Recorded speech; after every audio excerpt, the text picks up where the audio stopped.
I was telling her, whatever I worked for is getting to be seen by the audience. எல்லாமே நடந்துரும் இப்போ. நான் எதுக்காக இவ்வளோ வருஷம் கஷ்டப்பட்டனோ, எதுக்காக நீ நினைக்கிறல உன்னை இக்னோர் பண்ணுறேன்னு, அது நான் வேணும்னு பண்ணல. எனக்கு வந்து ஒரு ஜேர்னி நான் மைண்டில் fix and I start production also. அந்த வேலை வந்துடும், எந்த ஐடியாவும் இல்லை, பைத்தியக்கார மாதிரி இருப்பேன். ஐ ரெக்வஸ்டட், இப்போ பண்ணாதன்னு ரொம்ப ரெக்வஸ்ட் பண்ணேன். அண்ட் ரிலீஸ்க்கு அப்புறம் 5வது நாள் when the world was celebrating Rajasan, I was signing my final divorce papers. And that journey was very difficult for both of us. Even for her, it was not easy. And that's something that pains me even today. That's why I got into depression.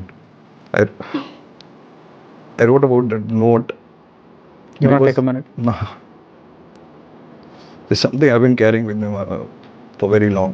People think, I've read comments of actor நான் இப்படி பண்ணிடுவாங்க அப்படி பண்ணிடுவாங்க. என் biggest pain was, நான் அவளை விடலவங்க நான் இன்றைக்குமே யோசிச்சு கூட பார்க்கல. பாரம்பரியமான KTV true value groundnut oil.